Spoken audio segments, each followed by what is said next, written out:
World news के sponsor हैं स्वागत, अदरक, लहसुन और मसाले 100% प्योर एंड हाइजीनिक। अस्सलाम वालेकुम, आदाब। मैं हूं खलील फरहाद। वर्ल्ड न्यूज़ की शुरुआत करते हैं हेडलाइन से। हरम शरीफ में इमाम काबा पर हमला करने की नाकाम कोशिश, एक शख्स गिरफ्तार। हाथों में छड़ी लिए हुए एक शख्स के हमले की वीडियो सोशल मीडिया पर हुई वायरल।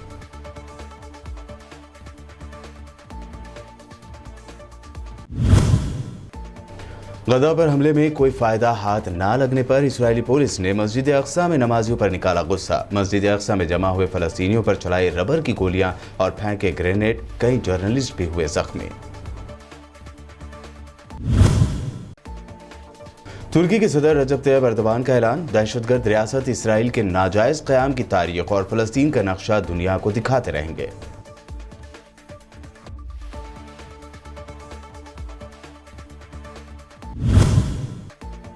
सीरम इंस्टीट्यूट के एग्जीक्यूटिव डायरेक्टर ने खोली मोदी सरकार की पोल। कहा, WHO की गाइडलाइंस पर गौर किए बगैर कई उम्र के अफराद को वैक्सीन देने की दी इजाजत, इसलिए हुई वैक्सीन की किल्लत।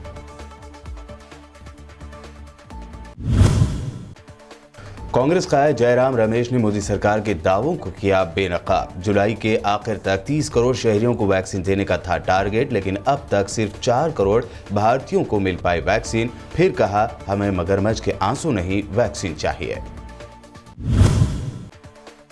और राहुल गांधी के मोदी सिस्टम की नाकामी का दावा करते हुए एक और ट्वीट लिखा, नई वबा ब्लैक फंगस की दवाइयों की शदीद किल्लत, जिससे निपटने के लिए भी PM करेंगे ताली थाली बजाने का जल्द ऐलान। कल नमाज जुमा के दौरान हरम शरीफ में थोड़ी देर के लिए उस वक्त अफरा तफरी फैल गई जब इमाम काबा पर एक शख्स ने हमला करने की कोशिश की। खाना काबा में जुमे के खुतबे के दौरान मुसल्लह शख्स की इमाम शेख बंदर बलेला पर हमला की कोशिश को नाकाम बना दिया गया। अरब मीडिया के मुताबिक कल मस्जिद हराम में जुमे के खुतबे के दौरान अहराम बांधे मुसल्लह शख्स ने मेंबर की तरफ दौड़ लगा दी। रिपोर्ट्स के मुताबिक मुसल्लह शख्स को मेंबर के करीब मौजूद सिक्योरिटी एहलकारों ने फौरी तौर पर काबू करते हुए गिरफ्तार कर लिया।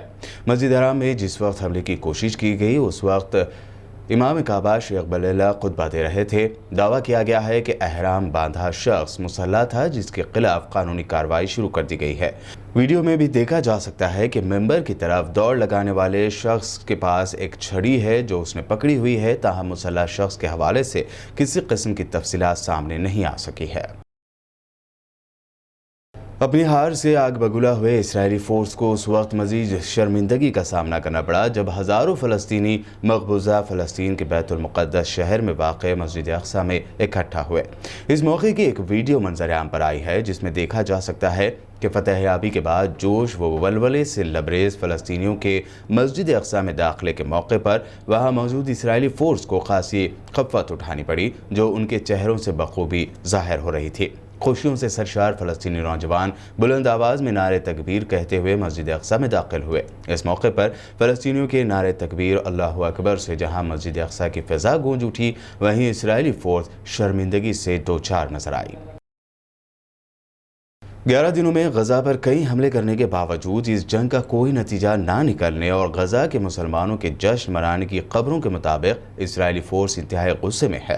इसी बात का गुस्सा निकालते हुए इस्राएल की पुलिस ने मस्जिद अक़सा की कंपाउंड पर तोड़ फोड़ की और नमाज जुमा की अदायगी के बाद जारहियत रोकने के मुआहदे पर जश्न मनाने के लिए जमा हज़ारों नमाजियों पर मस्जिद से लगे सहन में घुसकर शेलिंग की और हवाई फायरिंग भी की। ताहम नौजवान मुंतशिर ना हुए तो यहूदी फोर्स ने रबर की गोलियां बरसा दी और ग्रेनेड फेंकना शुरू कर दिए। इस कार्रवाई के नतीजे में मुतअद्दिद फ़लस्तीनी ज़ख्मी हो गए, जिन्हें करीबी अस्पताल मुंतकिल किया गया, जहां सबकी हालत खतरे से बाहर बताई गई है।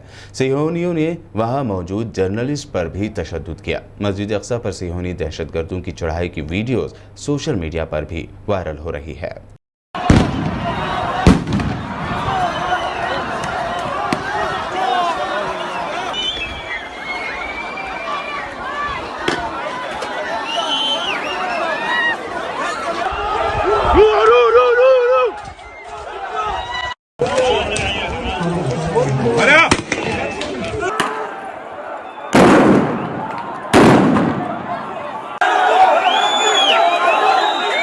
11 दिनों की इसराइल की वहशियाना बमबारी से तबाह हुए गजा की हालत इंतहाई खराब है। इस तबाहाल गजा पट्टी की तामीर नौ के लिए कितनी लागत आएगी, इसके लिए तखमीना लगाना शुरू कर दिया गया है। इसके लिए वर्ल्ड बैंक, यूरोपीय यूनियन और बाज़ अरब कंट्रीज़ के आगे आने की उम्मीद जाहिर की जा रही है। बता दें कि फ़लस्तीन और इसराइल के दरमियान 11 दिनों तक जारी रहने वाली जंग जुमा की शब से जंगबंदी के बाद ख़त्म हो गई है, जिसके बाद तबाहाल गजा पट्टी की तामीर नौ पर अखराजात का अंदाज़ा लगाया जा रहा है। इसराइली बमबारी और फ़िज़ाई हमलों के नतीजे में भारी जानी और माली नुकसान सामने आया है। सैकड़ों फ़लस्तीनियों के शहीद और ज़ख्मी होने के अलावा गजा पट्टी में दर्जनों इमारतें तबाह और मुनहदम हो गई है। तुर्की के सदर रजब तैयब एर्दोगान ने कहा है कि तुर्की दुनिया को फ़लस्तीन का नक्शा दिखाता रहेगा कि इसराइल ने अपने नाजायज़ क़याम से अब तक कैसे फ़लस्तीनियों की ज़मीन हड़प की। उन्होंने कहा कि दुनिया को बार बार ये याद दिलाता रहूँगा कि इसराइल एक दहशतगर्द रियासत है। सदर एर्दोगान ने कहा कि दहशतगर्द रियासत इसराइल ने 1947 में फ़लस्तीन पर कब्ज़ा किया और आज फ़लस्तीन एक छोटी सी ज़मीन पर आबाद है। ईरान के सुप्रीम लीडर आयतुल्लाह ख़ामनेई ने फ़लस्तीन के अवाम से खिताब करते हुए कहा कि रियासती दहशतगर्दी और इसके एजेंटों यानी गासिब यहूदी आबादकार के मुकाबले में शेख जर्राह का तजुर्बा फ़लस्तीन के गयूर अवाम के लिए एक दायमी हिकमत अमली के तौर पर अपनाए जाने की ज़रूरत है। मैं शेख जर्राह के जवानों को सलाम पेश करता हूँ। आयतुल्लाह सैयद अली ख़ामनेई ने अपने पैगाम में सियोनी हुकूमत के मुकाबले में कामयाबी पर फ़लस्तीनी अवाम को मुबारकबाद पेश की। उन्होंने कहा कि जराइम का सिलसिला और जंगबंदी की दरख्वास्त दोनों ही सियोनी हुकूमत की शिकस्त है। खबीस यहूदी हुकूमत इससे भी ज़्यादा कमज़ोर हो जाएगी। ईरान ने फ़लस्तीनियों के जज्बे ईमानी और जज्बे जद्दोजहद को सलाम और खराज तहसीन पेश करने के लिए ईरान में तैयार किए गए 2000 किलोमीटर तक मार करने वाले लड़ाका ड्रोन का नाम गजा रख दिया है। गैर मुल्की मीडिया के मुताबिक ईरान ने मुकामी तौर पर तैयार करदा 2000 किलोमीटर तक मार करने वाले इस लड़ाका ड्रोन की नुमाइश की और फ़लस्तीनियों की जद्दोजहद को खराज तहसीन पेश करने के लिए इस ड्रोन का नाम गजा रख लिया। बता दें कि ईरान ने इसराइल के खिलाफ लड़ाई के दौरान हमास का खुला सपोर्ट किया है। नाइजीरिया में फौजी तैयारा गिरने से फौज के आर्मी चीफ समेत 7 आला फौजी अहलकार हलाक हो गए। फौजी तैयारा नाइजीरिया के शुमाल सूबे कादोना में गिरकर तबाह हुआ, जिसके नतीजे में आर्मी चीफ इब्राहिम आताहीरो और उनके साथ तैयारे में सवार दिगर 7 फौजी अहलकार भी हलाक हुए हैं। नाइजीरिया की एयरफोर्स के इंफॉर्मेशन के डायरेक्टर ने कहा है कि अभी तक हादसे की वजह मालूम नहीं हो सकी, ताहम वजह मालूम करने के लिए तहकीकात शुरू हो गई है। नाइजीरिया की फ़ौज ने अस्करियत पसंद ग्रोह बोको हराम के सरबराह अबू बकर शेखो की हलाकत या शदीद ज़ख्मी होने की तस्दीक के लिए तहकीकात शुरू कर दी है। इससे पहले नाइजीरिया की मीडिया में खुफिया इदारों के ज़राए के हवाले से यह खबर दी गई थी कि अबू बकर शेखो मुखालिफ इंतहा पसंद ग्रोह दाइश के साथ लड़ाई में बुरी तरह ज़ख्मी होने के बाद हलाक हो गया। बता दें कि अबू बकर शेखो साल 2009 से अफ्रीका के मुल्क नाइजीरिया में जारी अस्करियत पसंद कमांडरों में शामिल है। वर्ल्ड न्यूज़ में वक्त हुआ है एक शॉर्ट ब्रेक का। ब्रेक के बाद खबरों का सिलसिला लगातार यूं ही जारी रहेगा।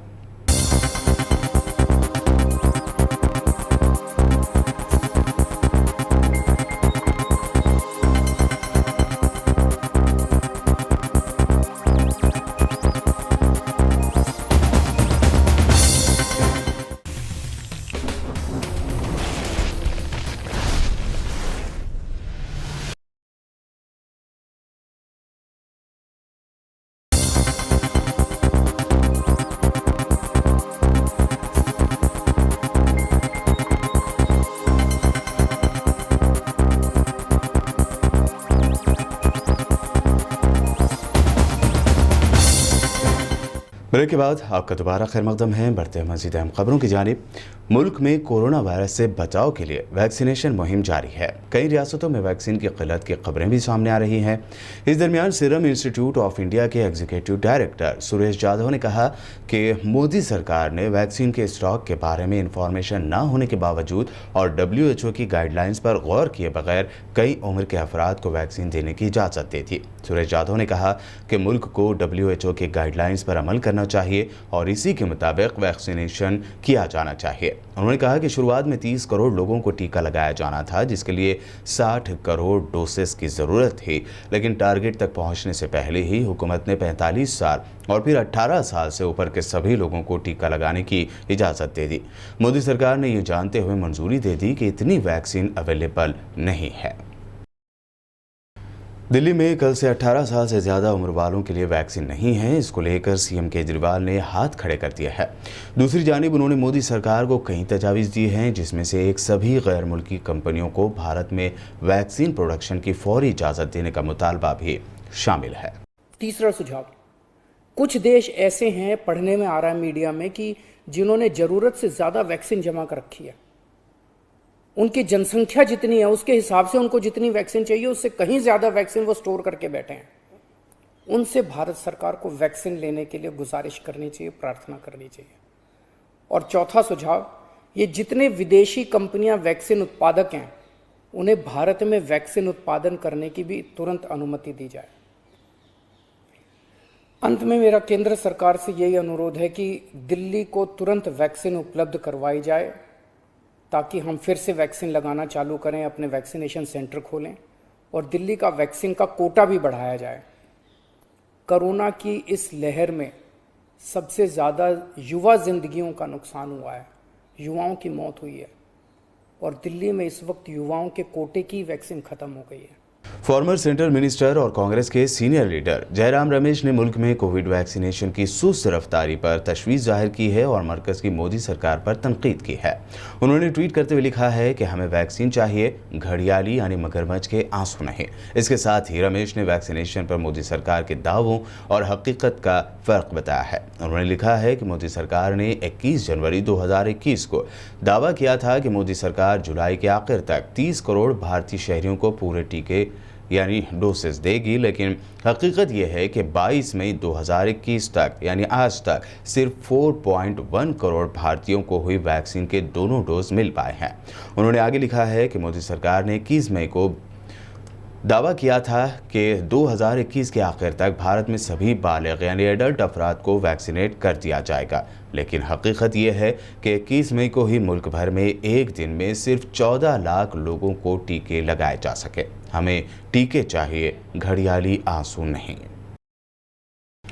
कांग्रेस के कायद राहुल गांधी ने आज फिर ट्वीट करते हुए पीएम मोदी पर तंज किया है। राहुल गांधी ने अपने ट्वीट में लिखा कि मोदी सिस्टम के बुरे हाल की वजह से सिर्फ भारत में कोरोना के साथ साथ ब्लैक फंगस वबा है।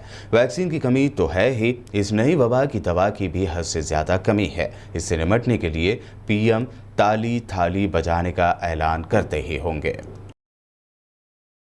महाराष्ट्र में तूफान तौकते से मुतासरा कोंकण इलाके के दौरे पर अपोजिशन जमात बीजेपी की तनकीद के दरमियान सीएम उद्धव ठाकरे ने कहा कि वो कम अज़ कम ज़मीनी तौर पर हालात का जायज़ा तो ले रहे थे, ना कि किसी हेलीकॉप्टर में बैठकर हवाई सर्वे कर रहे थे।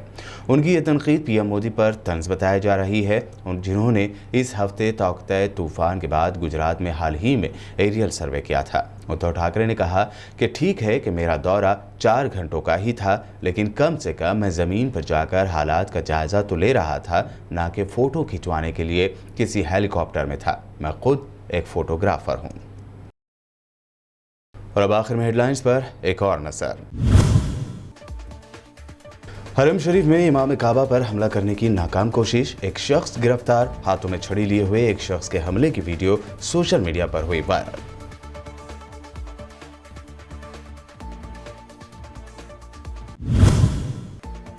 गजा पर हमले में कोई फायदा हाथ ना लगने पर इस्राएली पुलिस ने मस्जिद अक्सा में नमाजियों पर निकाला गुस्सा। मस्जिद अक्सा में जमा हुए फलस्तीनियों पर चलाई रबर की गोलियां और फेंके ग्रेनेड, कई जर्नलिस्ट भी हुए जख्मी।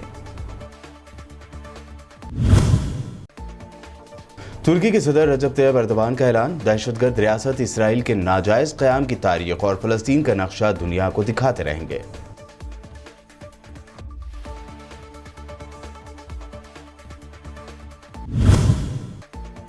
सीरम इंस्टीट्यूट के एग्जीक्यूटिव डायरेक्टर ने खोली मोदी सरकार की पोल, कहा WHO की गाइडलाइंस पर गौर किए बगैर कई उम्र के अफराद को वैक्सीन देने की दी इजाजत, इसलिए हुई वैक्सीन की किल्लत।